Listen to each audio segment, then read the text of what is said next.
बिंधुतिया मानी तीन पुत्र कहलाए और पिता का लेने बदला आज ब्रह्मा को ध्यान जब लगाए तो ब्रह्मा से लिया वरदान आज हमारी मृत्यु होना था।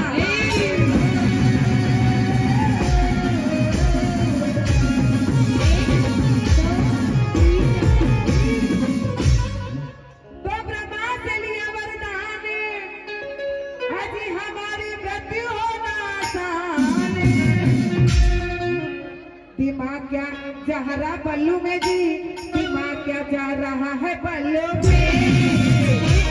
अरे मार सकाना कैसा मर्द, मार सकाना कैसा मर्द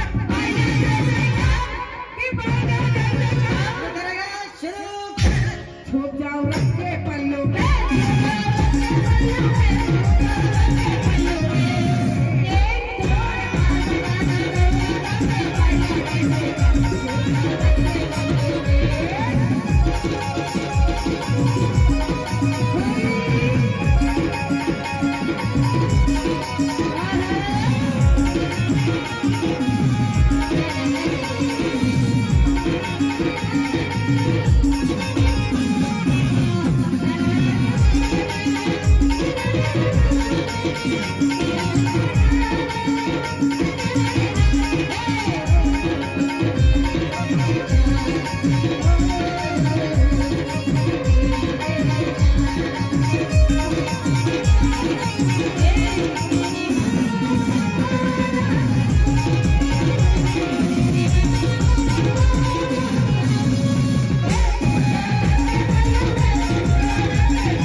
कोई बनने पाया और तीन पूर्व एक सिद्ध में आज तब होगी हमारा सफाया। तो मच गया हाहाकार तब देवन करे पुकारे।